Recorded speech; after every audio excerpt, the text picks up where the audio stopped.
Bonjour à tous et toutes et bienvenue dans ce vlog, bienvenue à Ivan. Salut à tous, merci de me recevoir. Mais je t'en prie, merci d'avoir accepté cette invitation. Vous le savez, Ivan et moi on refait plusieurs films du Marvel Cinematic Universe ensemble. Ouais. Et apparemment le duo marche bien, donc vous avez demandé à ce qu'on revienne pour traiter d'autres grosses sorties. Ils ont besoin des voix d'internet. Et parmi les grosses sorties, y en a-t-il de moins grosses que Rogue One, A Star Wars Story, le premier spin-off de la saga Star Wars au cinéma. Donc le projet le plus craint et le plus attendu par beaucoup de gens. Ce film se déroule entre les épisodes 3 et 4 et suit en fait la fille de l'ingénieur qui a développé les plans de l'étoile noire, de l'étoile de la mort, pardon. Il y a toujours une première fois où je me gourre et une autre où j'y arrive. Ça marche aussi l'étoile noire, c'était la version française. Et il va donc, par l'intermédiaire de sa fille, essayer de confier les plans à la rébellion, ce qui va amener sa fille à rejoindre la rébellion aussi, alors que depuis le début elle est un peu ballottée un peu partout. Et tout cela donc va nous permettre de suivre une histoire qui n'avait pas été racontée jusque-là de Star Wars. Peut-être qu'elle n'avait pas besoin ultime d'être racontée, mais c'est toujours une histoire de Star Wars qui est racontée. Et la question c'est qu'est-ce que ça rend ? J'espère qu'on va pouvoir vous le dire jusqu'au bout parce qu'en fait on a eu un petit souci technique avant de faire ce vlog et je vous l'explique juste avant au cas où nous mourions en fait en live. On a eu un petit problème électrique avec le truc du micro. En fait il y a une boîte sur laquelle je branche le micro et l'alimentation a décidé de plus marcher. Alors je viens de faire une réparation de barbare sur l'alimentation. Et il y a comme des faux contacts et des petits trucs où on sent un petit pic d'électricité, des trucs dans ce genre-là. Donc il est possible qu'on soit électrocuté avant la fin du vlog. Donc du coup, avant qu'on meure... Voilà, si quelqu'un l'a mis en ligne, ça deviendrait inquiétant quand même. Alors, avant qu'on meure, on va vous faire un avis rapide sur Star Wars. Et avant de passer à ce petit avis rapide, on va faire un petit bonjour à... alors j'en ai qui Gauthier et Adrien, qu'on a croisé en fait juste en sortant de la séance et qui étaient très gentils, donc on leur fait un petit coucou. Et moi, je vous annonce que je vais aborder certaines choses ici, que je vais aborder dans un « Pourquoi j'ai raison, vous avez tort » spécial sur Star Wars 7, qui va sortir dans quelques jours parce que comme ils sortiront à Star Wars tous les ans, et ben je vais sortir un Pourquoi j'ai raison sur le Star Wars de l'année d'avant tous les ans. Donc il y en a un qui va arriver d'ici quelques jours et voilà, je suis en plein dessus, il est dans le banc de montage, il est déjà prêt, je suis en train de c'est sur les dernières étapes, c'est le montage final. Et il va être exceptionnel. Faut voir. Je tiens à le préciser. Il a eu quelques previews de ce qu'il y avait dedans. Alors du coup, pour un avis global sur Rogue One avant de rentrer dans le détail, et on fera également une partie spoiler juste après être rentré dans le détail, pour ceux qui voudraient vraiment en savoir le plus possible, et on va garder une section non spoiler pendant le plus longtemps possible. Un avis global sur Rogue One, mon cher Ivan. Eh bien, je conseille à tous ceux fans ou ceux qui sont moins fans de l'univers de Star Wars d'aller le voir. Parce que c'est un bon Star Wars, ça fait du bien de retourner à nouveau dans l'univers qui est celui de Lucas. Parce que le dernier Star Wars qu'on a vu, voilà, c'était en mai 2005, donc ça faisait longtemps qu'on n'avait pas été dans un Star Wars. Voilà, mon avis. D'accord, très bien. T'as aucune petite réserve sur le film ? Quelques petites réserves sur les personnages. On était tombé d'accord, c'est-à-dire que malheureusement, il y a certains personnages n'ont pas les ambitions de certains personnages ne sont pas assez aboutis, je trouve, pas assez développés. Voilà, on reste beaucoup sur l'idée du personnage, voilà. Le concept du personnage, et après on a du mal à apporter quelque chose de neuf à ce concept en fait. Malheureusement, il y a vraiment certaines scènes qui sont vraiment magnifiques, et je trouve que Gareth Edwards dans sa mise en scène a vraiment géré ce film. On sent un film personnel, donc ça fait du bien, des frissons. Ça faisait longtemps qu'on n'avait pas ressenti des frissons devant un Star Wars, donc ça c'était vraiment cool. Qui malheureusement est avec du très très mauvais. Il y a un mélange des deux. En ce qui me concerne, je suis plutôt très content de ce Rogue One et je pense que les fans, aussi bien que ceux qui n'ont pas été fans de Star Wars, peuvent aller le voir. C'est un bon film et un bon Star Wars. On est dedans, on est immergé. On est immergé dedans et ça marche très bien. C'est en partie dû également, et c'est aussi pour là que se trouve le défaut, c'est ça, à l'application de la formule Marvel Cinematic Universe, qui est une formule en fait Disney assez globale, que tu aimes tant. Qui est que voilà, on a les idées. Après, pour développer le concept et vraiment arriver au bout de ce personnage, c'est très compliqué. Disney aime bien rester en superficiel pour que chacun puisse se faire son petit film et sa petite sauce et pas trop développer les personnages, ce qui fait que des fois ils sont très dans leur archétype. Enfin, les héroïnes Disney, par exemple, c'est toujours les mêmes. Hein. C'est toujours la fille qui veut aller voguer au loin et elle a toujours un papa qui l'empêche d'y aller, des choses dans ce genre-là. On n'est pas très loin de ça non plus. Il y a quelques petites schématisations de quelques schémas qui sont un peu trop basiques et en fait, c'est vraiment ça. C'est difficile de suivre vraiment certaines motivations des héros. C'est beaucoup plus facile, par exemple, de comprendre l'Empire. On comprend ce qu'ils veulent, d'où ils viennent, etc. Et on comprend leur motivation. Comprendre pourquoi Jyn, c'est ça ? Jyn Erso, ouais. Jyn Erso décide de rejoindre la Résistance. C'est plus aléatoire, mais on abordera ça plus en profondeur dans la section spoiler. Bah, c'est vrai que on risque de, enfin, moi, ça m'a sorti un petit peu du film. Je me suis dit, mais attends, soit il manque vraiment des scènes, soit il manque des pages dans le scénario. Il y a vraiment une scène d'acceptation de son rôle pour elle, et on se dit, ta motivation est quand même très limite, quoi. C'est pas, mais bon, on y reviendra peut-être un petit peu plus loin. Donc, globalement, on vous encourage quand même à aller voir le film. C'est plutôt une bonne chose. Non, bien joué Gareth Edwards, parce que c'est vrai que c'était un spin-off, c'était une histoire dont on connaissait la fin de l'épisode 4, donc c'est vrai que c'était pourquoi nous raconter cette histoire. Moi, j'avais très peur, tu le sais. J'avais été vraiment très déçu du 16 décembre 2015. Je ne dirai jamais le titre de ce film. Et c'est vrai que je voulais vraiment pas y aller. Hein. Tous mes amis le savent. Et tu m'as convaincu, c'est vrai. Et bien joué Gareth Edwards, même si apparemment il y a eu des tensions avec Disney. C'est possible. Alors j'ai pas suivi tout le truc en détail, mais on sent un film personnel. Et surtout, il a respecté l'univers de Star Wars. C'est ça. La trilogie originale.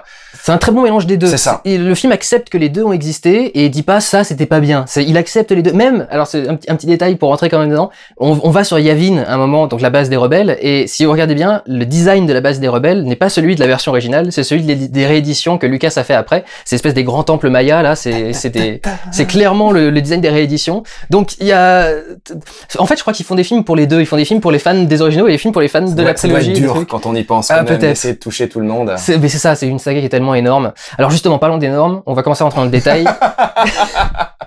Parlons des normes. Ma bite est... Gareth Edwards Gareth Edwards filme les normes, filme le monstrueux. Il pourrait faire des bons films porno d'ailleurs, peut-être. Et c'est peut-être de excusez-moi, j'ai vu Rocco il y a quelques semaines. Et donc le gigantisme de Gareth Edwards est vraiment quelque chose de neuf dans Star Wars.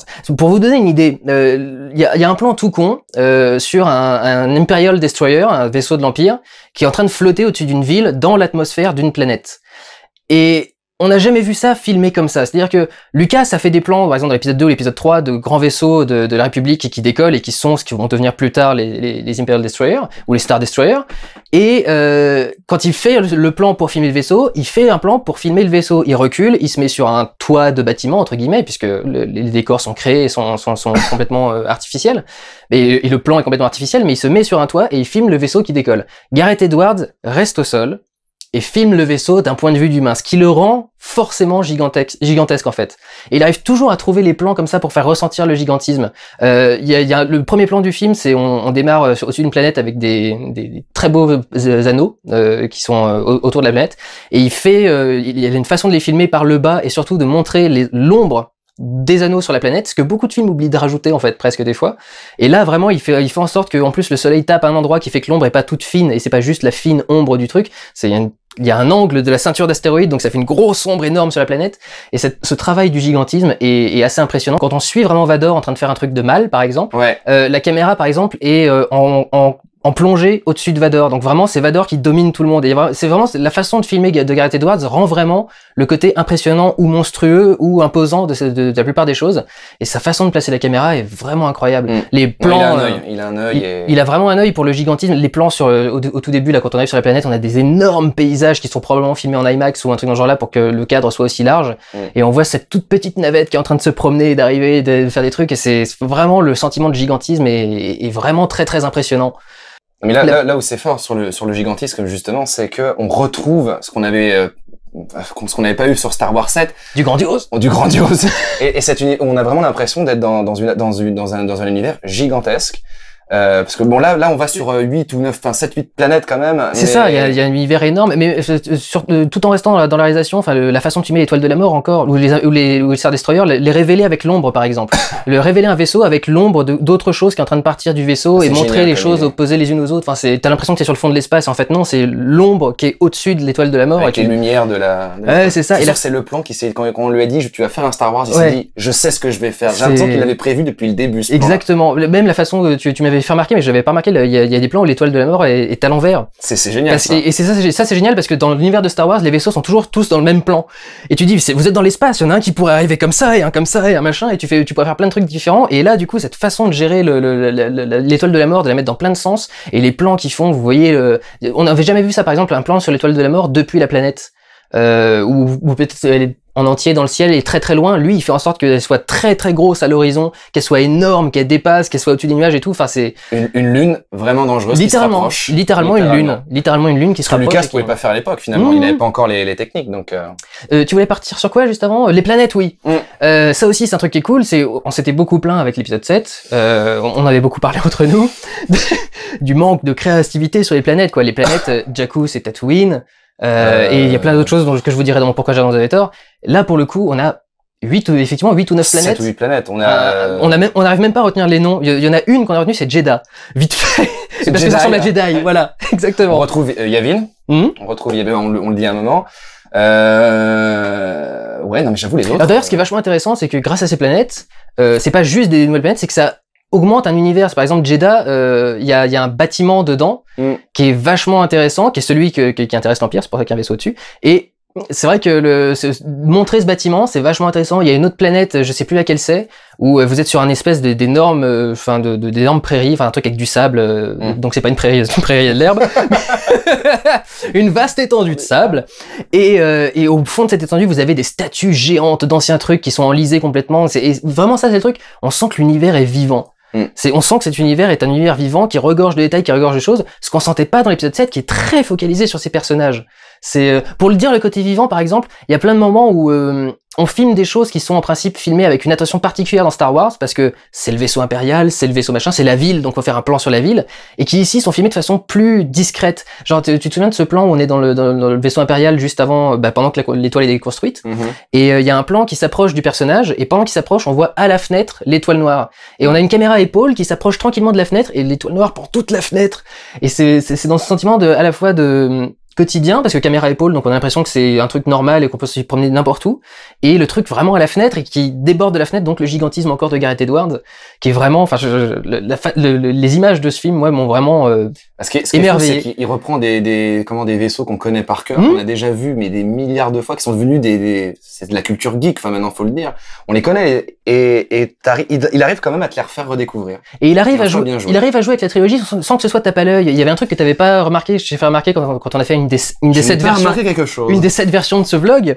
Il y a un petit passage flashback sur la jeunesse de Jean, et elle est quand ça allait encore bien pour ses parents, c'est-à-dire qu'ils étaient encore à Coruscant, quoi, donc amoureux. Et c'est ça le truc, c'est qu'en fait toute la scène se déroule dans une maison, et de base on sait pas vraiment où on est, mais à la fenêtre vous avez les plans sur les paysages de Coruscant, donc vous savez que vous êtes là-bas. Et il a pas besoin de vous mettre un plan sur Coruscant pour vous dire tiens, tenez, regardez, c'est du Star Wars, c'est de la trilogie, c'est du machin. C'est juste bah oui, on est à Coruscant, regardez la fenêtre. Et j'ai pas besoin d'en mettre plus. Et puis en même temps, tu vois. C'est ça qui est fou. Il arrive à faire du monstrueux et il arrive aussi à se réduire. C'est ça qui est.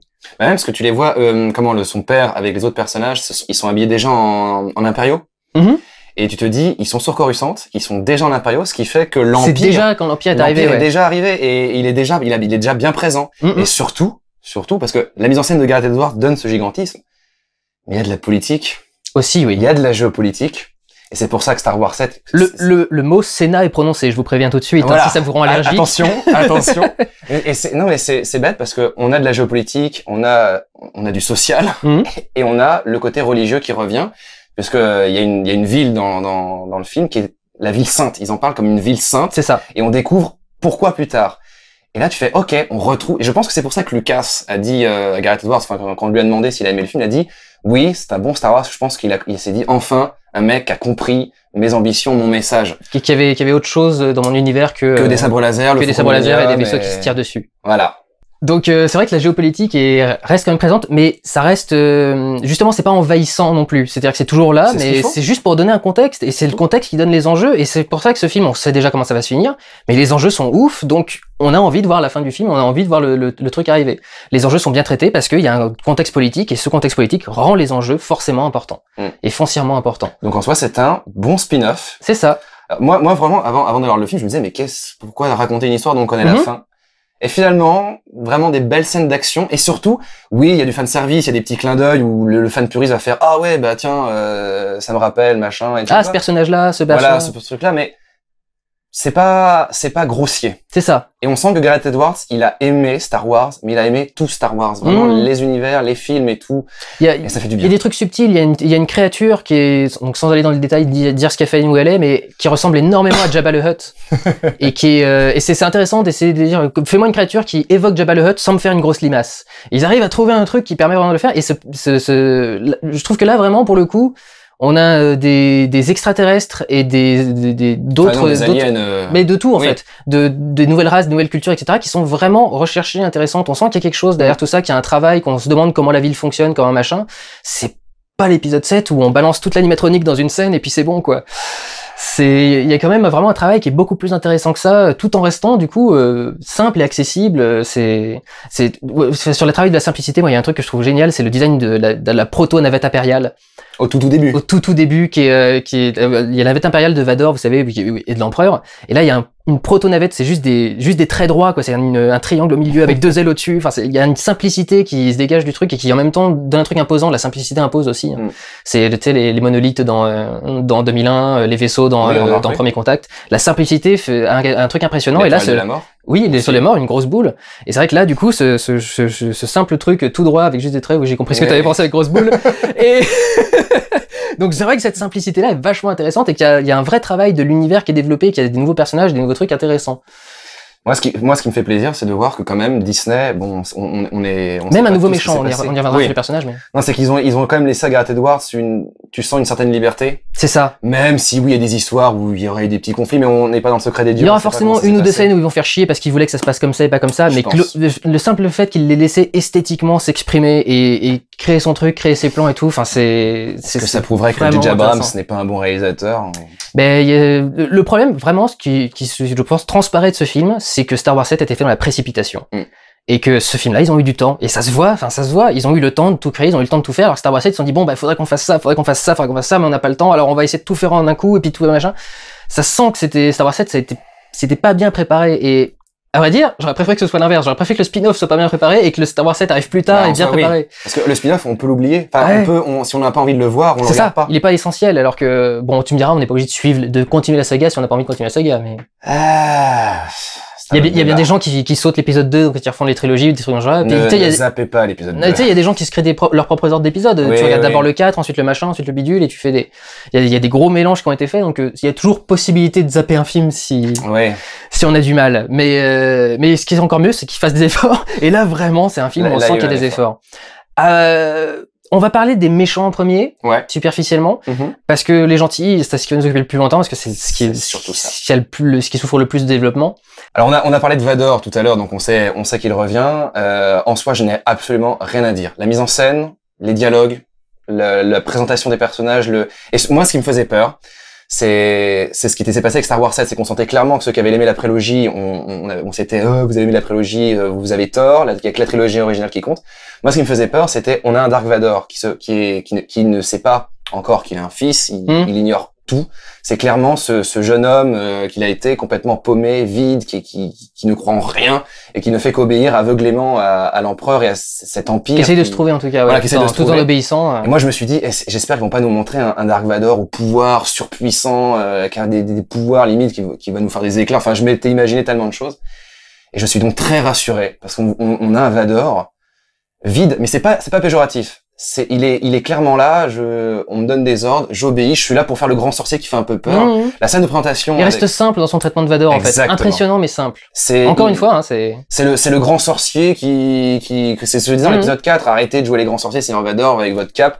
Vous êtes surtout là pour faire ce qu'on vous dit de faire. Voilà. Et, tu sens que quand le personnage le voit arriver, il est inquiet, il sait que il sait qu'il a accès à l'empereur parce qu'il parle. Vous allez parler à l'empereur, mais on sent que c'est pas quand même le bras droit de l'empereur. On sent clairement que Gareth Edwards s'est dit, vous avez vu dans l'épisode 4, il est pas au pouvoir. Ça reste le Padawan ça reste celui qui a été avec Palpatine. Donc que ce soit si vous faites vraiment 1, 2, 3, Rogue One, 4, 5, 6, c'est en ce qui concerne le traitement de Vador et des autres personnages qui sont liés à toute la saga. C'est parfait. Il y a vraiment rien à dire. Gareth Edwards, si c'est lui qui a... Celui-là, contrairement à Star Wars 7, s'inclut très bien dans tout ce qui s'est fait avant, en fait. Et on a d'autres méchants qui reviennent. On en parlera plus dans les versions spoiler. Et pareil, on les connaît. On sait qui ils sont. Et franchement, dès qu'on les voit arriver, on fait oulala, est-ce qu'on va retrouver cette sensation de peur? C'est ça, ouais, le sentiment de l'ancien film. Le côté un peu vicieux du personnage. Et non, vraiment, pour moi, j'étais à nouveau dans Star Wars et c'est ce que j'attendais. Mais pas parce qu'on a juste un miroir. C'est justement c'est ça qui est dangereux, c'est qu'ils essayent de développer autre chose du personnage. Et du coup, c'est vrai que c'est vachement intéressant parce que c'est pas juste nous réévoquer vite fait un truc, c'est vraiment compléter une information. C'est pas faire un peu n'importe quoi. Le méchant principal, en gros, du film, celui qu'on présente, le nouveau. Voilà, qui est donc Krynek ou Krenir. Je suis désolé, je vais juste vérifier une dernière fois. Vas-y, regarde une dernière fois. On a un problème avec le nom de ce mec, Krennic. Le directeur Krennic. Voilà, directeur Krennic, qui est donc un nouveau méchant, et je trouve que c'est encore une fois une preuve qu'on peut faire un autre méchant dans Star Wars en dehors de Vador. Et je trouve que son design est vachement intéressant, parce qu'il est tout en blanc. Et il y a vraiment ce côté, en fait, on voit vraiment dans ce film-là la façon qu'a l'Empire d'essayer de se présenter sous un beau jour et de dire qu'ils sont les gentils et que c'est eux qu'il faut écouter. Et l'idée de mettre le méchant en blanc, et dire, mais vous voyez, j'ai le code couleur des gentils, donc je suis gentil. Donc c'est vraiment, on sent qu'il y a une certaine manipulation comme ça, on sent tout le travail de l'Empire pour contrôler la galaxie dans tout ça. Donc il y a vraiment un truc qui marche très bien et qui est très bien exploité. En même temps, c'est logique, puisqu'on sait que le Sénat existe encore, que l'Empire a de la peine à instaurer ses idées, et ils se disent peut-être qu'avec des médiateurs, on pourrait presque penser que c'est un médiateur, qui arrive en mode non, rassurez-vous, nous, notre ambition, c'est de protéger la galaxie. Donc oui, en plus de ça, la politique est très bien gérée, donc... Il y a un petit truc qui est intéressant d'ailleurs avec ce personnage, qui est bien traité ici, qui est un peu plus... J'en parlerai aussi dans Pourquoi Jason avait tort, c'est quelque chose que je voudrais aborder en général, il y a quand même certaines inspirations d'autres choses dans ces nouveaux Star Wars, et ce méchant en particulier a un gros côté Hans Landa. C'est comme ça qu'il s'appelle normalement dans Inglourious Basterds, le méchant. Là, je m'en souviens plus. Il me semble, là, que c'est Landa. Christopher Waltz, qu'on fait. Christopher Waltz, et il a un peu ce type de méchant, ce qui montre bien que ça marche bien. Il suffit juste de l'adapter à l'univers de Star Wars et de lui faire dire des trucs de Star Wars. Mais c'est vrai que il a un peu ce côté suave et gentil. En même temps, il va te faire un gros coup de pute par derrière de toute façon. Donc tu le vois hein, quand même. Non, vraiment, au niveau du personnage, les ennemis sont vraiment plutôt cool et bien traités. Soit c'est le serpent qui se mord la queue, parce que Lucas s'est inspiré des nazis pour l'Empire. Ouais. Là, il s'inspire d'un SS pour... pour refaire un nouveau personnage de l'Empire. Donc en soi, voilà. Ça marche plutôt bien, et c'est vrai que c'est plutôt bien trouvé. Du coup, passons-nous désormais aux gentils. Aux gentils, oui. Très bien. Là, c'est plus problématique. C'est dommage parce qu'on est censé avoir de l'empathie pour eux et les suivre, parce que ce sont les gentils. Alors, faut faire attention aux spoilers, du coup, on essaiera d'être plus complet dans la version, dans la version spoiler, mais la façon qu'ont les personnages de se réunir, par exemple, est parfois très aléatoire. Et il y a un petit peu beaucoup, comme tu disais, dans d'autres versions qu'on a fait, l'excuse de la force. Voilà. On a un peu l'impression que les personnages sentent qu'ils doivent aller dans ce truc-là, et sur deux personnages en particulier, sans trop dire de choses, mais sur deux personnages en particulier, on a l'impression que c'est la force me dit d'aller vers vous, presque. Voilà. Donc c'est faisable, mais la force commence à devenir un outil scénaristique un peu basique. Ça devient un petit peu trop facile de dire que la force aide à faire des trucs. Mais ce personnage-là est très cool. C'est l'un des deux qui rejoint l'équipe, qui, malgré le fait qu'il soit très archétypaux et qu'il s'axe beaucoup sur la force, c'est deux personnages qui m'ont vraiment marqué, en fait. On dira pourquoi un spoiler, mais il y a une scène avec eux qui m'a presque fait chialer. J'ai eu l'œil qui se mouillait un petit peu. Je suis pas chialé, mais non, j'étais... Donc il y a ces deux-là qui se mélangent un peu n'importe comment. Il y a un petit jeune qui est un pilote. Et lui a des raisons plus logiques de rejoindre les autres, mais c'est pas un personnage très important. Et en fait, c'est un peu ça. Les personnages qui ont les raisons les plus logiques, presque, et les plus motivés, sont pas ultra au centre. Même l'autre pilote que j'aime à décrire comme un acteur porno gay des années 70. Han Solo, s'il avait été acteur porno gay dans les années 70. Il a une moustache. Il essaye de reprendre tous les looks en fait qu'il y avait à l'époque de la sortie de l'épisode 4 pour que les looks soient cohérents dans Rogue One. Les pilotes avec les moustaches et puis même les roues flaquettes. Donc en soi bien joué, ça va revenir à la mode, ça se trouve. Et même lui du coup, il a des motivations plus intéressantes et plus poussées et plus recherchées. Et Jean, pour moi, c'est le vrai gros bémol du film. Jean, c'est vraiment, elle a un truc par rapport à son père, et c'est presque la seule chose qui l'a fait avancer de tout le film, en fait. C'est un personnage qui fuit beaucoup, et ça a l'air d'être la mode en ce moment, les personnages qui fuient les responsabilités et le conflit. Ouais, des filles dans les rôles principaux qui fuient des trucs, mais même les mecs, hein, y a pas que oui. le mec de l'Empire aussi, il fuit.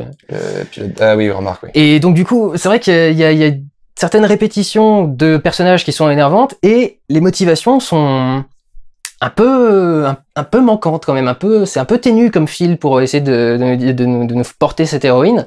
Et comme tu le dis, tu le disais tout à l'heure, il y avait une scène qui est la scène de prise de conscience au niveau de la rébellion, et elle est ultra motivée et grandiloquente et machin, et tu dis tu t'y as jamais cru jusque-là, et la raison pour laquelle tu crois maintenant, elle est pas très motivée, quoi. Donc en fait, c'est horrible parce que tu réalises que ils vont suivre une personne qui n'est pas convaincue de ce qu'elle dit. C'est vrai, un petit peu, quelque part. En soi, ils ont pas l'impression de le voir parce qu'ils la suivent quand même. Et toi, en tant que spectateur, tu fais non, mais attendez, depuis le début. Alors, c'est nouveau. Mais dans un Star Wars, c'est dommage. C'est plus ou moins nouveau. En fait, c'est le problème, c'est qu'ils essayent de faire le parcours de Katniss Everdeen de Hunger Games en un film. Ouais, en 20 minutes et en un film, quoi. Donc c'est compliqué quand même d'arriver à une personne qui est passive face à l'Empire et qui est passive face au pouvoir en place et impérial, et qui petit à petit se dit non, maintenant j'ai décidé d'y aller, maintenant je vais me motiver pour tel truc et tel machin. C'est un peu laborieux, effectivement, ouais.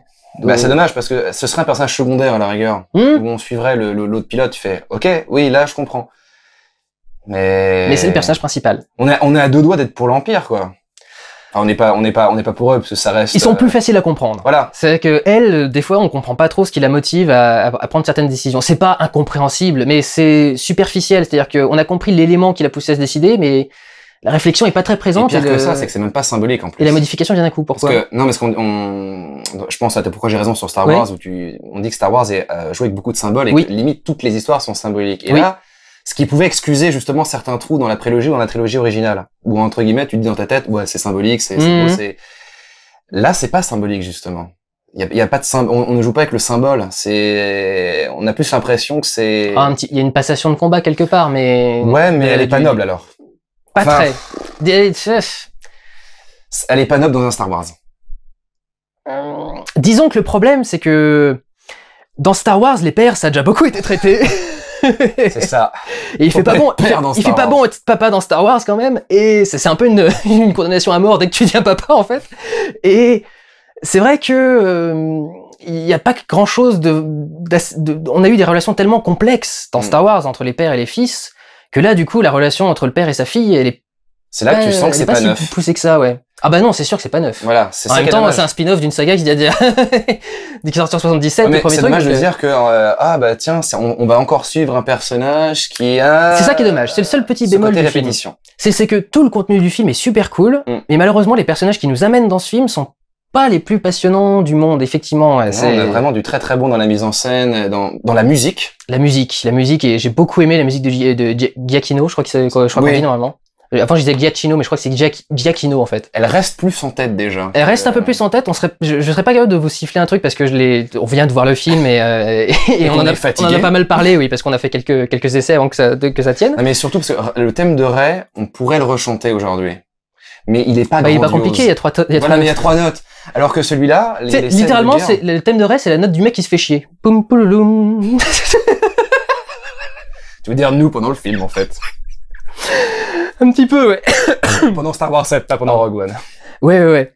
Donc c'est vrai que la musique, pour le coup, apporte un vrai coup de neuf, et il y a aussi un gros coup de créativité dans les combats spatiaux, qui sont quand même jusque-là principalement des vaisseaux qui se poursuivent et qui se tirent des torpilles et qui essayent de s'échapper les uns les autres. Et dans ce film-là, on a, donc, en les gardant complètement secrètes, et je pense que même dans les spoilers, faut pas qu'on les dise, mais il y a des techniques des astuces pour se battre entre vaisseaux et tout dans ce film-là qui sont très très très cool à voir. Qu'est-ce qu'il faisait à l'époque du retour de Jedi, les gars? non, mais en même temps, ça semble quand même cohérent. Tu te dis pas, mais justement, qu'est-ce qu'ils faisaient, pourquoi ils ont pas utilisé ça? Pendant le retour du Jedi, tu peux accepter qu'à ce moment-là, ils avaient peut-être ce genre de véhicule qu'ils avaient peut-être pas à ce moment-là. C'est ça, ouais. Pendant l'épisode 4 ou pendant l'épisode 6. Moi, c'est pas choquant. C'est pas choquant. Et surtout, ça fait du bien de revoir des X-Wing ou des TIE Fighters parce que c'est logique de les voir. Voilà. Pas parce qu'on les a pas en noir. Voilà. Il y a un autre petit défaut, cela dit, dans les scènes de combat, vis-à-vis des personnages, c'est qu'il y a un élément qui intervient assez systématiquement et qui retire un peu facilement l'attention des scènes de baston, c'est que les personnages se font toujours sauver au dernier moment par le Deus Ex Machina complet du personnage qui débarque pile poil quand il fallait et qui les sauve. Et comme ça se répète un peu à chaque fois, c'est vrai que du coup, on perd aussi en intensité dans certaines scènes parce qu'on se dit, oh bah, il y a certaines choses, et là, en fait, on va passer au spoiler, je pense, maintenant. Ouais, Il y a certaines choses qui vraiment empêchent de sentir vraiment l'enjeu de la scène. On va passer au spoiler pour vous expliquer exactement en quoi, donc je vous laisse la capacité d'arrêter la vidéo si vous le souhaitez. Mettre pause. 3, 2, 1, je déclare officiellement ouvert les spoilers. À la fin du film... Paf. À la fin du film, quand on se retrouve avec Kriner, non, Krennic. Krennic, le directeur Krennic. J'y arrive pas. Hein. Donc Krennic qui, ouais, vérifie. C'est ça, hein, il est en bas. Donc qui est en face de Jean et qui la tient en joue et qui lui fait tout ce discours et lui-même le dit, je ne fais que perdre du temps. Et tu fais mais oui, littéralement tu perds du temps. Donc en fait depuis le début de la scène, tu sais que le mec va jamais tirer et en fait exactement au moment où il va tirer. Il y a Han Solo, porno gay des années 70, qui va débarquer, lui tirer un truc dans le bras et arrêter le truc. Et ça se reproduit à chaque fois. Ouais. C'est surtout lui, ça n'a aucun sens qu'il revienne. Surtout, je trouvais ça beau, la manière dont il mourait. C'est vrai que sa mort, enfin, ça aurait été intéressant qu'il meure comme ça et de l'avoir elle être obligée de partir et de machin. Bon, après, ça fait une scène de fin jolie quand ils sont tous les deux devant l'explosion, mais ça aurait été intéressant aussi de la voir parce que à partir du moment où tous les personnages se mettent à mourir, ce que j'ai trouvé très audacieux dans un blockbuster, au moins c'est cool, ils pourront pas faire de suite. Mais du coup, c'est vrai que tous les personnages se mettent à mourir dans un blockbuster, c'est quand même assez audacieux. Et le personnage central auquel on est déjà très peu attaché, toute l'attention de la scène est gâchée par ce grand discours que le personnage fait au dernier moment et qui est pas très logique. Méchant des années 80, quoi. Exactement.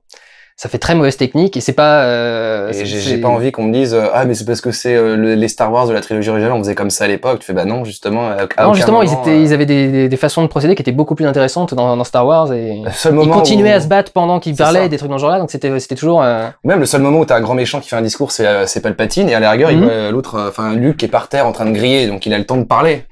Là, ça paraît logique, alors qu'elle, elle est encore droite sur ses bottes, elle peut aller l'affronter, et surtout que ça casse tout le personnage qui était quand même, depuis le début, présenté comme un excellent manipulateur, gérant, un excellent directeur, finalement, bien badass quand même, parce que la scène avec Vador, j'ai trouvé ça très couillu, que quand il rencontre Vador pour la première fois, que le mec ose dire à ce personnage, je suis toujours en train de diriger, parce qu'il voit très clairement que Tarkin, qui est parfaitement réussi dans le film, on y reviendra, mais dans ses intentions, tu vois très clairement le militaire vicieux qui rêvait d'être au pouvoir également d'un immense empire. Donc tu le retrouves, et quand tu comprends qu'il est en train de l'avoir. Du coup, t'as raison, on peut le dire vite fait, c'est une version CGI avec le vaisseau en CGI. Il y a 2-3 plans où c'est pas tout à fait convaincant, mais la plupart des plans, c'est vraiment bluffant. On a l'impression que le personnage est revenu, quoi. Pour moi, c'est l'introduction. Tu fais, wow, c'est horrible, c'est mal fait. Et après, les 2-3 scènes où on le revoit, t'as vraiment l'impression de revoir l'acteur, et c'est affreux, je ne me rappelle plus de son nom. Non, moi non plus. Pas Christopher Lee, mais je sais qu'il a joué Christopher Lee, justement. Oui, d'accord,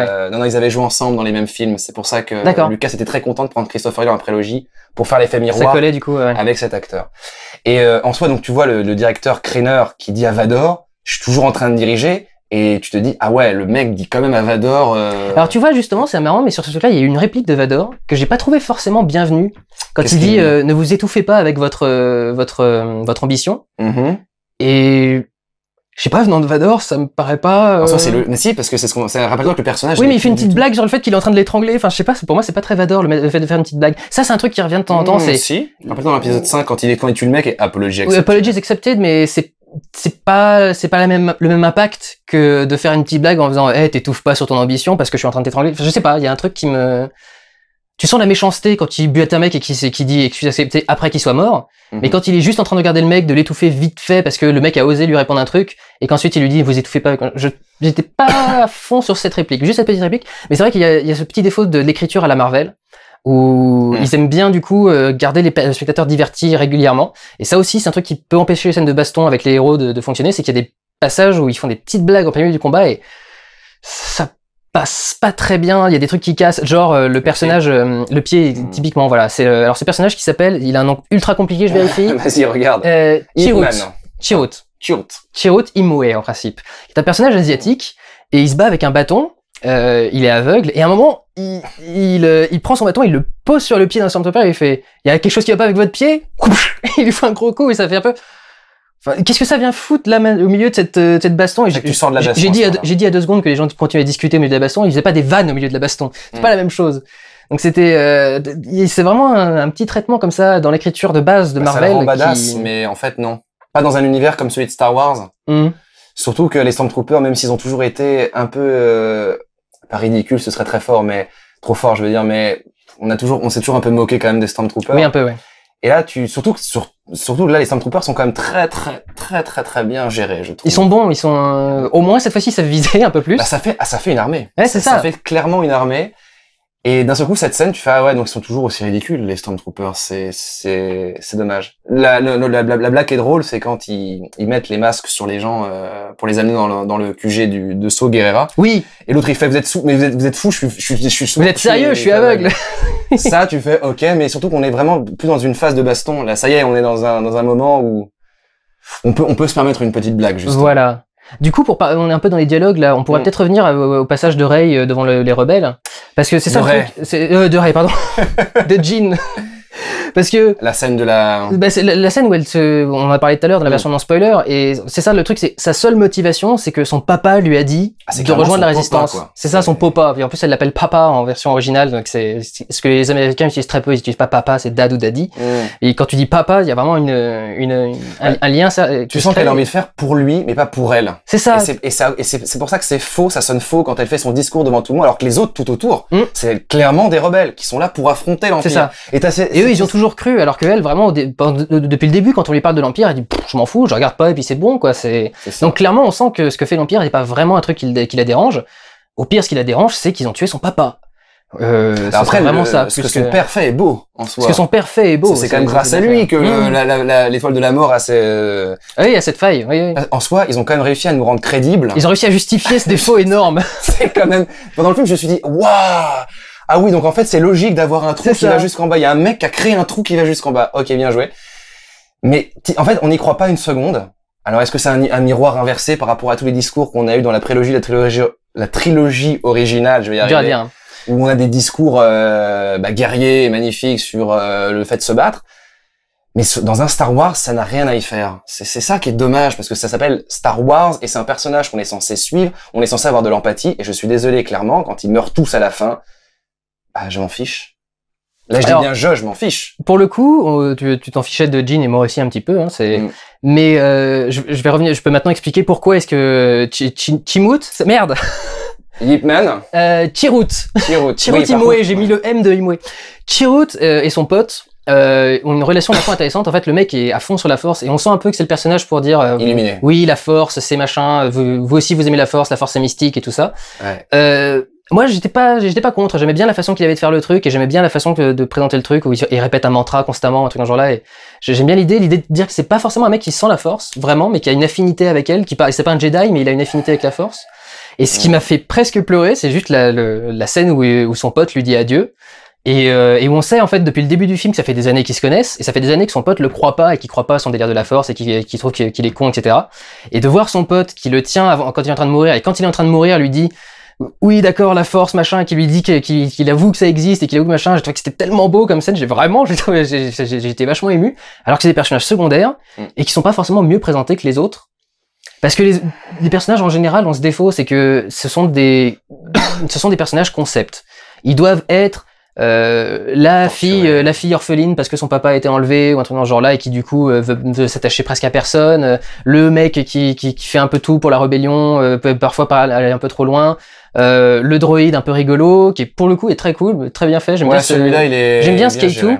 Le seul problème de K2, c'est qu'il ressemble beaucoup à Jarvis des Marvel Cinematic Universe, mais tant pis, hein, tu m'as fait remarquer depuis le brisage de miroir. Ben oui, il y a un moment, le robot est en train de regarder la fenêtre, et il dit oui, je surveille l'horizon, et le seul problème c'est qu'il n'y a plus d'horizon. Et ce genre de type d'humour, ça fait très Jarvis, ça fait très humour à l'anglaise en fait. Et Jarvis a un humour très à l'anglaise dans les films du Marvel Cinematic Universe. Enfin, Vision maintenant. Vision maintenant, mais c'était Jarvis à la base. Ouais. Et il y a quand même des petits défauts comme ça, de choses qui évoquent d'autres films et d'autres petits machins, et qui sont parfois bien adaptés et parfois un peu trop tels quels à l'origine. Ça, c'est vrai que c'est des trucs qui peuvent arriver. Mais c'est vrai que les personnages ont du mal à vraiment développer et expliquer quelles sont leurs motivations. Il y a quelques discours qui parlent de leur background et de leur passé, mais c'est vraiment plus ça, parler du background et du passé. C'est pas de la motivation, c'est pas de la conviction, c'est plus compliqué. Genre le personnage dit toi tu sais pas ce que c'est, moi je résiste depuis 6 ans, depuis que j'ai 6 ans. Et ça veut dire quoi? C'est quoi ta vie de résister depuis 6 ans? Ça c'est on dit ça fait 6 ans que je me bats, mais on sait pas qu'est-ce qu'il a fait quand il s'est battu pendant 6 ans. Peut-être vite fait on a vu qu'il est obligé de tuer des gens quand il est pas même quand il voudrait pas, mais il y a un petit défaut de superficialité quand même dans le traitement un peu de certaines choses et des personnages centraux qui est emmerdante parce qu'ils sont du coup moins intéressants presque que les méchants. Bah ouais. Et c'est vrai que quelque part il y a un côté un peu presque malsain à suivre plus les méchants que les autres quoi. On attend de voir Vador, on attend de voir machin, et les autres personnages. En soi, moi j'attendais vraiment Vador, même si je savais, et encore je suis même très surpris qu'on le voit dans une deuxième scène 1000 fois plus badass que la première. Et quand tu découvres le directeur, bon c'est plus son nom, mais bon le directeur blanc là, lui, oui. En soi, Krennic. Oui tu le suis. Ouais. T'as envie de le suivre, tu te dis oui, c'est... Ce personnage-là m'intrigue. Voilà. Ce personnage-là m'intéresse. Parce qu'à la fin, le voir mourir, en voyant son ambition, qui est ça, la mort ironique. Oh, c'est horrible pour lui. Attends 2 secondes. Est-ce que je viens d'avoir de l'empathie pour un personnage qui est censé être diabolique? Enfin, c'est parce que Vador, finalement, on le voit 2 scènes. Tarkin, c'est pareil, on le voit 3 scènes. Et en plus, c'est des personnages qu'on connaissait déjà. Et donc, il n'y a pas l'excuse il y a l'ombre des personnages anciens. Parce qu'on les voit trop peu. Et on s'attarde vraiment sur le directeur Krennic, qui en plus est lié avec Jean. Aussi, oui. Voilà, ils ont une histoire à passer ensemble, donc il y a une vieille rivalité. Et c'est vrai que finalement, quand ils se retrouvent à la fin au-dessus de ce truc, cette grande trappe, on sent pas cette vieille rivalité vraiment. Enfin, elle fait des grands discours et des grands machins, mais elle lui dit pas salaud, t'as tué mon père ou des trucs dans ce genre-là. Enfin, c'est le moment où le personnage pourrait se montrer un petit peu faible, juste parce que ça montrait un peu plus ce qu'elle ressent, quoi. Et c'est vrai que ça serait plus intéressant. Pareil, les 2 personnages là, les deux Jedi, enfin les 2 asiatiques, voilà, Chirrut et son pote, ils rejoignent les autres parce que Chirrut il ressent la force et il se dit oh la force me guide un petit peu vers cette nana là, donc je vais aller vers elle. Mais c'est vrai que tu les vois rentrer dans le vaisseau, tu te dis pourquoi ils rentrent. Là, de base on se dit mais pourquoi ils les suivent, pourquoi ils sont avec eux, et je m'attendais presque à ce que les personnages disent mais pourquoi vous nous suivez ou des trucs dans ce genre là. Enfin, ça aurait pu être intéressant. Il y a des trucs qui sont évoqués très superficiellement et qui finalement ne sont pas utilisés. Le pilote, le pilote impérial qui est parti et qui a amené l'information. Qui se fait torturer par le gros Jabba. Qui se fait torturer par donc le gros Jabba dont on a parlé tout à l'heure, l'espèce de grosse pieuvre. Et on dit ça te fout la tête en l'air, et au final le mec on lui dit t'es le pilote et t'as amené le message. Ah oui, je suis le pilote et j'ai amené le message. La sortie est par là. Ah ouais. Et d'ailleurs, juste au passage, j'ai eu envie de me taper ce mec pendant tout le film, je le trouve ultra canon, je sais pas pourquoi, c'est pas trop mon style de mec de base, mais je le trouve... Et du coup, il me paraissait bizarre dans Star Wars, parce que j'ai jamais eu ça dans Star Wars. C'est même Hayden Christensen qui a le look de Minet, j'ai jamais eu vraiment cette... Mais non, vraiment. Même moi, j'ai voulu... Et lui, il fait plus discret, mais je sais pas, je trouve qu'il y a un truc en plus. Tout le monde s'en fout, je suis navré, mais... Non, mais écoute, il y a peut-être un sosie peut-être en France. Sait-on jamais. Et... Ton numéro, c'est le 06. Et donc, on peut du coup passer un peu à ce qui développe les univers. Ouais. Ces personnages du coup se rencontrent sur Jedha, qui est donc au-dessus d'un ancien temple Jedi. Et tout ça, tous ces développements d'univers, le fait d'arriver sur d'autres planètes, de montrer qu'il y en a d'autres et qu'on fait des trucs différents à différents endroits, c'est tout ce qui manquait aussi dans l'univers de Star Wars 7. Star Wars 7, il y a une planète, une fonction. C'est un peu le cas ici aussi, mais on a besoin d'aller sur une autre planète, on a besoin de faire autre chose. Là, tu t'arrêtes sur le château de Maz, c'était pas nécessaire, par exemple, tu voulais aller directement à la rébellion, enfin, c'était... Pour moi, Star Wars, ça a toujours été d'un côté la politique, la géopolitique, pour le contexte, et de l'autre côté la religion. Enfin, la religion, avec la force. Et c'est ça qui nous permettait vraiment de comprendre cet univers gigantesque. D'un côté, Luke, Yoda, Obi-Wan pour la force, ou le côté mystique, et de l'autre côté, vous aviez la rébellion, Han Solo, Leia, et tout, pour le côté aventure, un peu plus classique que le côté super pouvoir. Et donc c'est pour ça que quand on est gamin ou grand, on est forcément attaché à cet univers, parce que si on s'intéresse au côté mystique, on a la force, avec les Jedi, avec dans la prélogie, avec Yoda, Qui-Gon, Obi-Wan, Mace Windu. Et de l'autre côté, on a la politique, la géopolitique pour le contexte. Et Star Wars 7 devrait être un exemple de scénario horrible et affreux dans un Star Wars, où on a clairement aucun contexte politique, qui est limite rushé en 3 secondes, et on est perdu.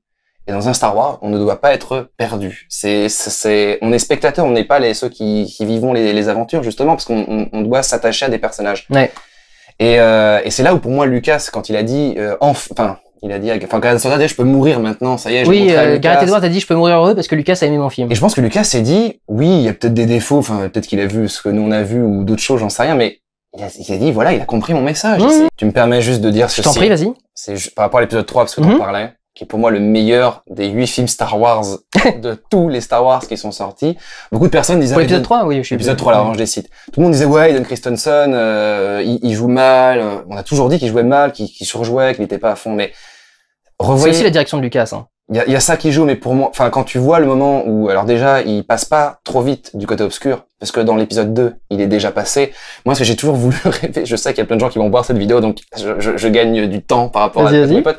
C'est, est-ce que ça vous est jamais arrivé qu'on vous pose une question et que dans votre tête, vous avez déjà pris votre décision, mais qu'il faut prendre un certain temps que ça mûrisse? Parce que dès l'épisode 2, Anakin passe du côté obscur et c'est montré subtilement. C'est pour ça que dans l'épisode 3, quand il tue Mace Windu et qu'il dit mais qu'est-ce que subtilement il bute un village de Sand People. Enfin subtilement, enfin oui.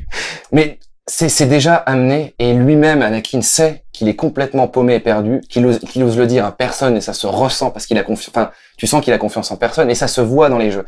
Et quand il affronte Obi-Wan, le fameux duel, le plus beau duel de tous les Star Wars réunis, où c'est normal qu'ils ont deux sabres bleus parce que qu'ils aient, merci, deux sabres bleus parce qu'ils sont pareil, tous les deux ensemble. C'est pour ça que on a vraiment le vert et le rouge pour Yoda et Palpatine, et deux bleus pour les... Ils ont pas envie de se tuer, ils ont envie vraiment de... Et surtout, ils ont le même entraînement. Enfin, l'un entraîne l'autre, donc forcément, ils connaissent leurs mouvements les uns des autres. Ils ont pas envie de se tuer, tu sens qu'ils ont envie de se mettre à terre, et quand tu vois... C'est ça, ils veulent se mettre à terre, mais pas se tuer. C'est vraiment ils veulent pouvoir arrêter le combat. C'est ça qui est très beau aussi. C'est ça qui est beau. Et quand tu vois Anakin qui dit, de toute façon, c'est les Jedi qui mentent et tout, et Obi-Wan dit, mais tu es perdu. Enfin, c'est le Palpatine. Tu vois, Anakin, on voit très clairement qu'il n'y croit à aucun moment. C'est pour ça qu'il tourne le dos à Obi-Wan et qu'on voit son visage, parce qu'on voit le doute en fait sur son visage. Il dit, oui, mais non, c'est les Jedi qui mentent. Sur son visage, on se dit, il sait lui-même qu'il dit une connerie, mais il peut plus faire marche arrière. C'est passé. Et c'est ça. Et c'est pour ça que son non à la fin. Ouais. Il accepte, il dit allez. Il se disait tant que j'y vais, peut-être que je peux continuer encore à avoir ce que je veux, et ben là, j'y suis allé jusqu'au bout et j'ai tout perdu. Et on a un Vador dans ce Rogue One qui est vide, mais qu'encore une fois, c'est pas péjoratif, c'est vraiment je suis une machine de guerre. Vide dans le côté dangereux en fait, pas dans le côté le mec est neurasthénique, il bouge pas, il reste en train de se secouer comme ça. C'est vide dans le côté le personnage peut être très dangereux parce qu'il tient plus à rien, donc il peut te faire dégager en 2 secondes. Et c'est vrai que la scène de fin, quand tu comprends à la fin où on se trouve dans la timeline de Star Wars, qu'on est vraiment à la au tout début du 4. Et que ce qui est plutôt bien trouvé, c'est vrai qu'on peut enchaîner complètement sur le 4. D'ailleurs, j'ai envie de regarder le 4 entre nous. Mais et que tu vois, c'est qui rappelle clairement les plans du premier 4, enfin du premier film, du premier 4, où on voit les rebelles qui sont là en train de attendre, et là t'entends juste qui sort son sabre laser, c'est le seul sabre de tout le film. C'est vrai. Donc je trouve que quand on le voit arriver son sabre, tu fais ah, ça fait du bien, ça. Parce que pendant tout le film, tu te dis, mais on va voir des sabres laser à un moment, parce que alors, c'est ça que je voulais te dire tout à l'heure. Vas-y, je t'en prie. C'est qu'à un moment, le personnage, l'asiatique, mais c'est pas des asiatiques dans Star Wars, mais le Yip Man, là, quand tu vois, Jin qui dit, vous êtes un Jedi, et tu vois son ami qui dit, mais non, il y en a plus. Ils ont été éliminés, lui, c'est juste un illuminé. Et tu fais, bah voilà. C'est la logique, il y a une logique parfaitement définie, c'est qu'ils sont au courant que les Jedi existent. Ils savent que ça existait, ils savent quelle était leur spécificité, mais non, il dit il y en a plus. Mais lui, il gardait le temple aussi, c'était ça son truc. Oui, mais c'est pour ça qu'il était au courant, mais tu sais, c'est parce qu'on disait dans le set, oui, c'est ça, c'est toujours en 30 ans, personne ne sait qui quoi que ce soit. Mais surtout en soi, c'est pourquoi, au début du 4, alors qu'Obi-Wan existe encore, ou Yoda existe, et qu'il y en a qui sont au courant qu'ils existent, et tu te dis, mais pourquoi il y en a plein qui savent pas, qui sont les Jedi et que ça a disparu? On est sous un empire fasciste. Alors nous, on n'a pas connu le fascisme, et j'aspire à me dire qu'on le connaîtra jamais. Mais rappelez-vous, c'est très facile de faire disparaître les informations et les gens. Cramer. Regardez ce que faisait Staline, les montages photos de Staline où les gens disparaissent chaque année, tu sais, c'est exactement ça. Faut regarder ça, donc c'est vrai qu'un empire, ça peut faire disparaître des informations, mais entre l'épisode 6 et l'épisode 7, il y avait plus d'empire, il y avait à nouveau une république, donc il y a pas de raison que le savoir des Jedi disparu des galaxies. Donc non, en soi, ce Rogue One, moi ce qui me faisait peur, c'est est-ce que ça va être un film? Parce que j'avais vu un moment sur internet, ça m'avait énervé, c'était les films à retenir de Star Wars. Ils te montraient donc les 1, 2, 3, Rogue One, 4, 5, 6, 7. Ils te barraient les 1, 2, 3, mais en croix rouge. Ils te mettaient vrai début de la saga avec Rogue One. Et limite le 7, une vraie suite à Star Wars, allait mourir. et moi j'avais peur que Rogue One vraiment ne s'intéresse rien du tout de la prélogie. Tu revois l'acteur qui joue Organa. Oui. On parle du Sénat. Alors on revoit Leia aussi, qui elle aussi a droit à un lifting CGI qui est Catastrophique par contre. Ouais. très raté. L'animation en fait, le visage est parfait, mais l'animation est trahi en fait. Le visage CGI, c'est un peu dommage. Tu parlais à un moment sur la planète des singes l'Uncanny Valley. Voilà, c'est ça. Ah ben là on est clairement dedans. La vallée de l'étrange, c'est le visage fait ultra réaliste, mais l'animation est trop fluide et il y a des mouvements qu'aucun humain ne ferait véritablement. Et qui sont là pour que le visage soit pas entièrement passif. C'est les animateurs en fait quand ils font de l'animation de visage, ils essayent de faire en sorte que le visage soit jamais passif, que le visage bouge toujours un petit peu, parce que les personnages, enfin aucun être humain n'est complètement stoïque, il y a aucun être humain qui ne bouge pas du tout. Et là ils essayent du coup de rendre le visage un tout petit peu vivant avec quelques petites touches de légers mouvements de lèvres ou de machin, et en fait elles font tout complètement artificielles parce qu'aucun humain s'amuserait à faire. Ou des trucs dans ce genre-là. Enfin, ça va être un gif sur internet. Ouais, presque, ouais. Mais non, c'est vrai qu'il y a 2-3 petits défauts sur certaines CGI, ouais. Mais il y a d'autres choses qui sont intéressantes que ça apporte en fait sur la trilogie. Quand je dis ça développe beaucoup de choses et ça montre des trucs qu'on connaissait pas. Je suis vachement content par exemple d'avoir vu les camps de travaux impériaux et de savoir que ça existait, qu'ils avaient des camps de travail, des camps de travail forcés et tout, et de me dire bah oui, enfin ça paraît complètement logique, c'est le seul truc qui manquait à cet empire, c'était d'avoir des camps de travail et des goulags. Et tu dis ouais là c'est intéressant de montrer aussi, de développer cet univers-là, de montrer ce truc-là, ça fait encore une planète en plus à montrer, donc ça fait encore un truc sympa. Et c'est vrai que des dizaines de planètes on n'a pas trop parlé, mais beaucoup de rocheuses évidemment, mais des ambiances très différentes sur chacune. Il y en a une où il pleut un peu tout le temps qui rappelle un peu Camino, mais c'est pas de l'eau, c'est que de la roche partout, donc il y a un visuel qui du coup devient différent. Enfin il y a plein de choses qui sont. Jeddah m'a fait plus penser à Geonosis avec ses grandes, avec ses pierres rouges. Voilà, et la pierre très rouge et le sable un peu plus jaunâtre. Ouais. Et c'est vrai que les grandes formes, ouais. Alors là, malheureusement la première planète où on découvre Hannibal, Galen Erso. Oui. C'est vrai que c'est lui. Je sais plus du tout le nom de la planète, mais bizarrement dans Star Wars 7, quand on est sur la planète Starkiller et qu'on voit ces espèces de grandes étendues d'herbe et de forêts, ça paraît dérisoire et tout petit, alors que là, dès le début, on se retrouve sur une planète à peu près similaire, avec des espèces de grands champs. C'est vraiment la réalisation, je pense. C'est vraiment la réalisation d'Abraham, ça a eu un gros coup de minuscule, en fait. Vraiment, enfin, mais pourquoi est-ce que tu forces à cadrer pile poil ce qui t'intéresse? Et là, j'y t'encadre, putain, filme-moi un peu autre chose, mets ça dans un contexte, filme pas juste l'armée, filme l'armée dans le contexte de la planète et montre-moi qu'elle est énorme par rapport à une planète. Pourquoi tu me files juste l'armée? C'est la première fois que déjà Abraham c'est à ce point limité dans sa façon de montrer le gigantisme. C'est quand même assez bizarre. On n'est pas dans le secret des dieux, je sais pas, mais on sent clairement que Star Wars 7 a été rushé. Ouais. Qu'il est affreux, que c'est le pire Star Wars jamais sorti. Je crois que je le crierai jamais assez. Et c'est vrai que Rogue One m'a un nouvel espoir. Il y a aussi une petite création qui est très très classe. Et c'est tout con, hein, c'est aussi con que repeindre les vaisseaux de l'Empire en noir, mais les Stormtroopers noirs. Ah. Déjà que en blanc ils sont badass. Cool, mais alors le Stormtroopers noir, j'étais content de voir ça. Ouais. Ce que j'ai aimé, c'est que quand j'avais vu les premières images de ces Stormtroopers, j'ai dit ouh là là, mais on en a jamais vu des comme ça. Alors pourquoi ils apparaissent maintenant? Une explication. C'est juste la garde rapprochée du directeur. C'est ça, c'est différentes équipes. Krennic. Krennic, non, c'est ça. Ah, c'est ça, j'ai réussi. Justement, super. Ça y est, à la fin du vlog, on l'a. Oui. Et surtout, j'ai bien aimé les dialogues. Enfin, quand ils se parlent entre eux, ça faisait très machine. Ça faisait un bruit comme ça. Je sais pas si tu te rappelles. Non. Et ça, moi, au tout début, ça avait un côté vraiment machine de guerre. Ah ouais. J'aimais beaucoup. Et même leur design faisait même très robot. Il me semblait que c'était une voix de Stormtrooper normale, mais peut-être qu'il y a une modification en plus. Non, parce que les Stormtroopers, justement, tu comprenais ce qu'ils disaient. D'ailleurs, j'ai un doute. Je crois qu'il y a des Stormtroopers qui parlent à un moment, et je crois qu'ils ont la voix du clone de non, ils ont la voix des Stormtroopers de l'épisode 4. Ah d'accord. Voilà. Bon, bah, quelque part, ça colle aussi, hein. Et alors, je suis pas sûr. Oui, ça colle aussi. Je suis pas sûr. Mais alors, à la scène de fin. Alors, c'est bête, hein. On a encore une scène de fin avec des vaisseaux, des X-Wing, des Y-Wing, des U-Wing. Maintenant, on a des U-Wing. J'ai pas vu la différence d'ailleurs avec les X-Wing. Alors, 6, ça fait des U à l'avant. Ah, à l'avant, d'accord. Voilà, à l'avant. Et c'est vrai que le X c'était par rapport aux ailes, donc j'ai cherché les ailes en courbe en fait. C'était le truc à l'avant. T'avais donc les Y-Wing, les Wing, donc contre des TIE Fighters. On a à nouveau une scène de baston dans l'espace. Et alors je suis pas sûr, mais je crois que l'un des leader 5 ou leader or ou je sais pas quoi, c'est aussi un personnage qui a été retouché numériquement parce que je crois que c'est le même visage que l'un des pilotes du Retour du Jedi.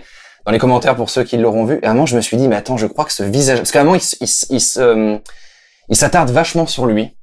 Et j'ai eu comme un espèce de petit frisson de nostalgie qui est revenu. Et je me suis dit, est-ce que c'est parce que c'est le plan, on est dans un X-Wing, ou avec la moustache, la moustache du Warrior. Moustache!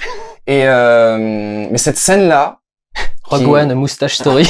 Rogue One, Moustache Story. Non, mais par exemple, regarde, Star Wars 7, on a un combat de fin absolument rushé, nul, où on retrouve des X-Wing dans une tranchée et là, tu sors, moi j'étais sorti, j'ai fait, oh là là, carrément la même chose. Là, on retrouve encore un amiral Akbar bis, enfin, encore un amiral Akbar sur son fauteuil, devant sa vitre. C'est pas Akbar, mais c'est la même race. Voilà, c'est la même race. Tu fais, ah, ça j'ai déjà vu. Ah, des Star Destroyers, ça j'ai déjà vu. Et finalement, t'as quand même du neuf, tu suis cette baston, enfin pareil, le coup d'avoir mis un bouclier sur toute la, ça c'est neuf. Ouais. C'est déjà vu, et c'est neuf en même temps. Alors tu sais quoi? J'ai déjà vu ça dans la parodie qu'a fait Mel Brooks. Ah oui, mon dieu, j'y ai pensé. Bah, Spaceball. Oui, Spaceball. Et il y a un grand dôme au-dessus du truc, je viens d'y penser, là. Sac. Alors, The Schwartz is with you. Si vous n'avez jamais vu Spaceball. Ah oui, il faut absolument que vous voyez Spaceball. En version française, ça s'appelle La folle histoire de l'espace. Ouais. C'est Mel Brooks, qui est un des meilleurs réalisateurs de comics de tous les temps, qui s'attaque à Star Wars, et c'est génialissime. Juste le plan d'ouverture. Mais c'est du génie. Ah oui, le plan d'ouverture qui reprend le fait que les vaisseaux sont super longs, les versions impériaux, et en fait, on a toujours la même boucle de musique qui se lance, et comme le vaisseau a toujours pas fini, la musique se relance 3-4 fois parce que le vaisseau est toujours en train de passer. Et we break for nobody. We stop for no one. On s'arrête pour personne, on continue à foncer.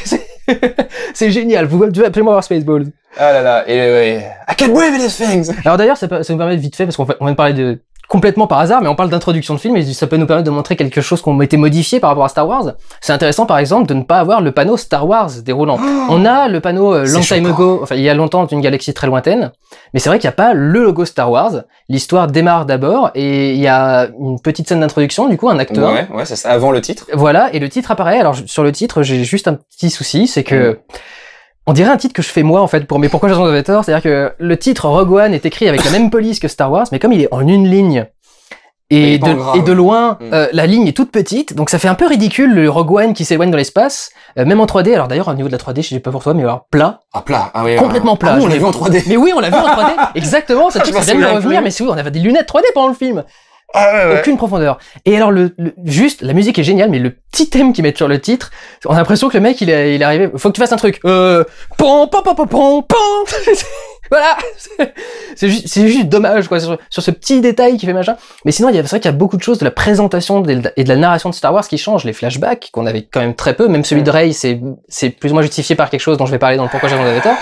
Mais c'est intéressant de revenir en arrière, de faire apparaître le titre après une scène, le fait de mettre par exemple sur les establishing shots des planètes, donc les plans sur les planètes avant qu'on y arrive, de mettre des synthés aussi avec la méthode Emmerich aussi un peu, mais des synthés pour te dire où est-ce qu'on est, quel est le nom de la planète et qu'est-ce qui s'y passe. Ça évite d'avoir un personnage qui se force dans le dialogue à dire le nom de la planète alors qu'il soit pas forcément nécessaire, et ça te permet du coup d'avancer tranquillement et d'avoir une autre présentation de l'univers qui aide aussi justement à montrer que c'est un univers énorme parce qu'il y a tellement d'endroits qu'il faut mettre des synthés et des machins parce que sinon on perdrait le compte des planètes et on saurait pas exactement où on est. Donc il y a vraiment pas mal de choses très très neuves qui sont intéressantes. J'ai l'impression qu'ils ont osé. En fait, je crois qu'ils ont essayé d'oser et ça se ressent.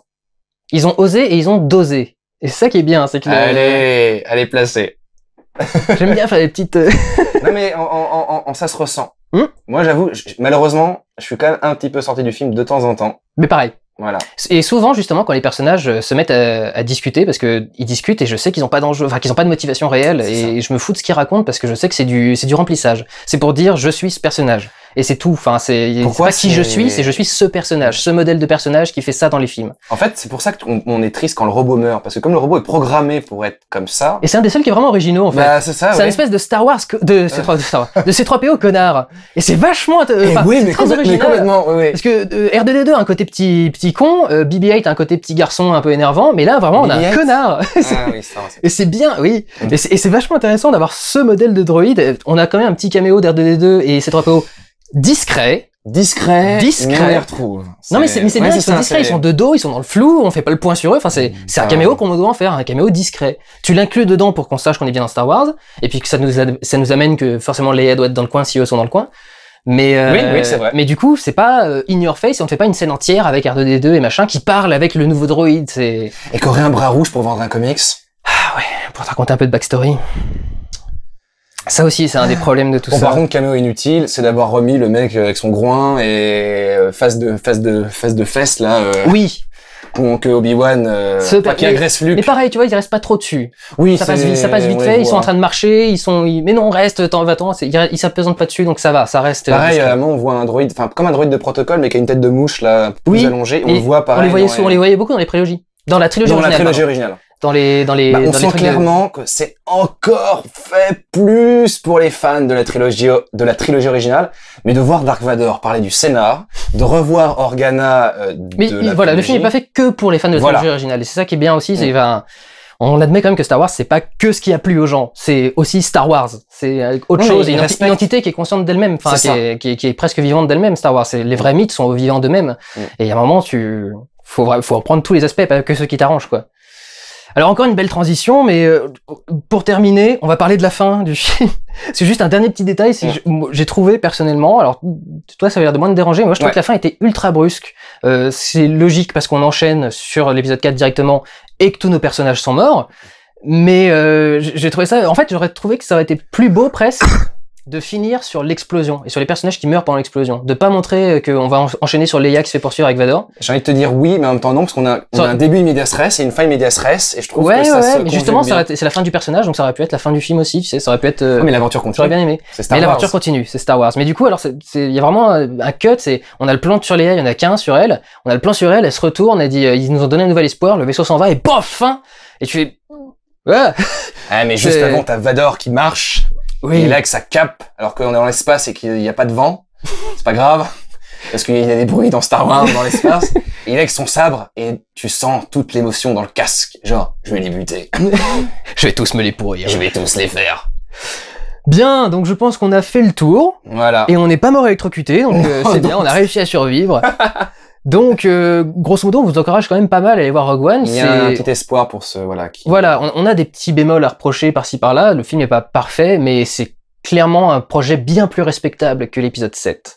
En espérant qu'il tienne exemple sur le 8. Voilà, vraiment. J'espère aussi. J'aime beaucoup Rian Johnson, j'espère qu'il va faire un truc sympa, mais... Et c'est du vrai Star Wars. Pour le coup, là, vraiment, j'ai pas de rictus, de machin qui me tire quelque part à dire ça. C'est du Star Wars. C'est vraiment du Star Wars. Ouais. Pareil pour toi? Ouais, pareil pour moi. Eh bien, on va vous laisser alors. Prenez soin de vous, allez voir des films. Et lisez des comics, écoutez du rock, du hard rock, du métal, et allez voir Rogue One. Voilà. Ciao!